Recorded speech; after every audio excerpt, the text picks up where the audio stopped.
Hey liberals, I'm talking to you. Today I want to talk about reparations. Before I start talking about reparations, I'm going to give you a little history lesson about slavery. I will not disagree that this country was built on immigrants. I will not disagree this country was built on the backs of slaves. This country was built by immigrants because our forefathers were immigrants when they came here. A lot of people came over here through indentured slavery, some through slave trade, and some through debtor prisons. These people that were sent over here were building a country for the kings and queens of the world as slaves. It's just a fact of the matter. In 1654, Anthony Johnson and his wife went to the British court to basically make their indentured servant a slave for life.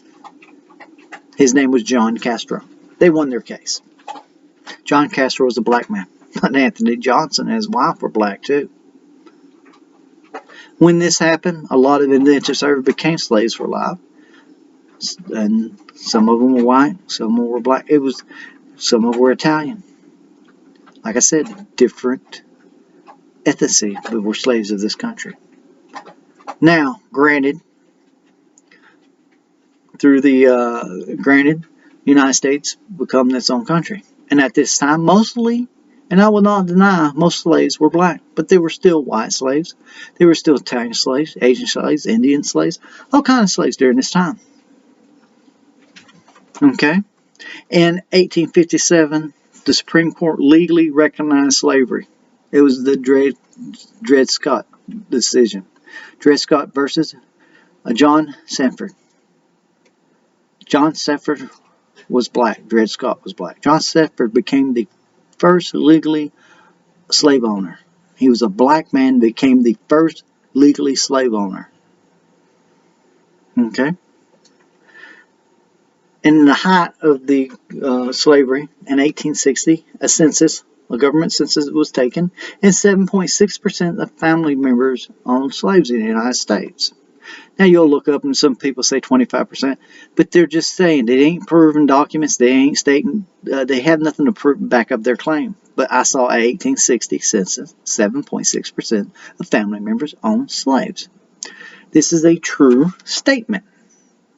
It has a government document to back it up. Why the government wasn't lying about it? Well, why would they lie about something that was widely accepted back then? They wouldn't. Out of that 7.6%, 2% was black slave owners. 2% out of the 7.6% was black slave owners. Okay, Martin Luther King in the 60s marched for racial injustice, for equality for all. He did the civil rights movement. He did this for all. Equal opportunity. Never asked for reparations. Wanted equal opportunities. That's all he wanted. Equal opportunity does not equal equal results.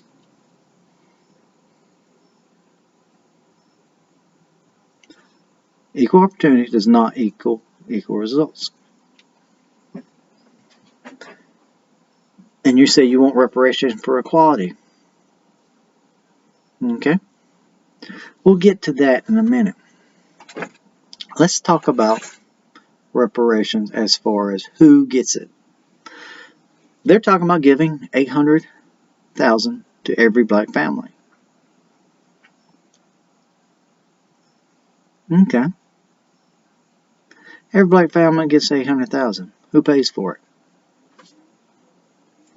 Shouldn't you? You ain't gonna be asking. You ain't gonna go on taxes. Somebody's taxes gotta go up. Can't be the people's getting the money. That would be stupid, wouldn't it? So the only thing you can think of is, well, you're gonna have to tax the white people. A white tax. That is so racial. That is a racial policy right there. That is a racist policy if I've ever heard one. But we got to be fair. Do we find out who are the descendants of the 7.6 families that own slaves and raise their taxes? to pay for these $800,000 per family? Do we also include looking for the descendants of the 2% of the 7.6% that were black slave owners? Do we raise their taxes? And if so, does that negate them getting the reparations? And how about the whites that were slaves, the Italians that were slaves, the Asians, and so forth? Do they qualify for reparations?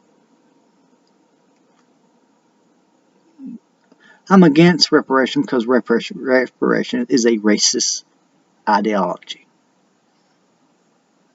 Now, let's talk about the other reason why I'm against reparations.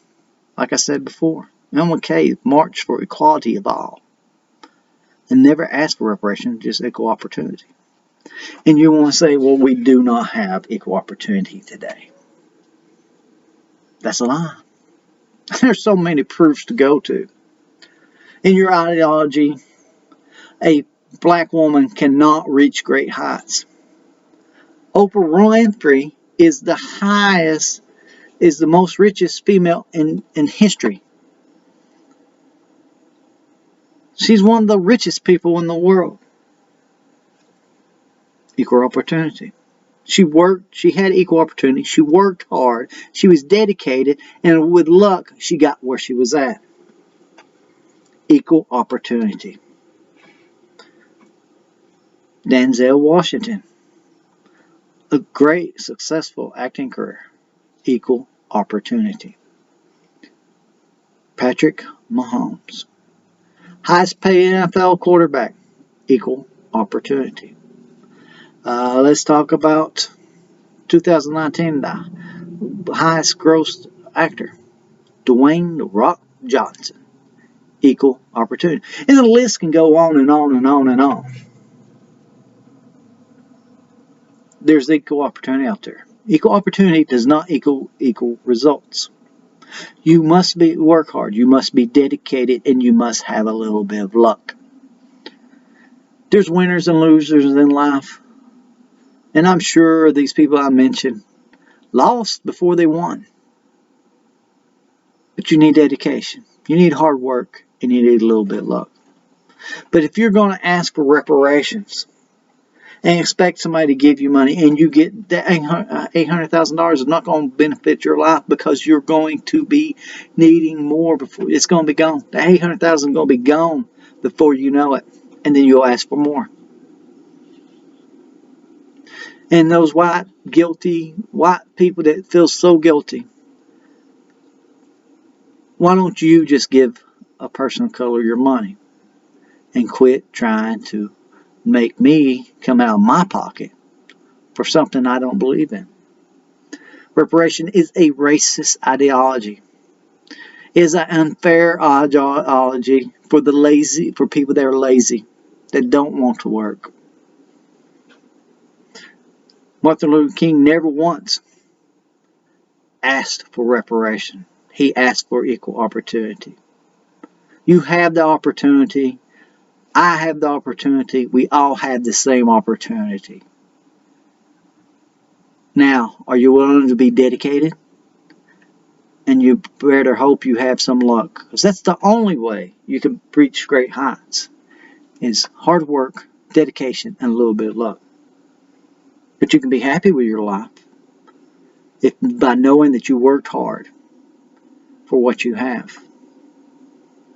And another thing I want you liberals to do, quit following the fake narrative history. Quit trying to destroy our history. Instead, learn our history. Because there's so much about our history you do not know. And you need to learn it. If you like my video, please hit the like button. Don't forget to subscribe and share my video. You have a great day.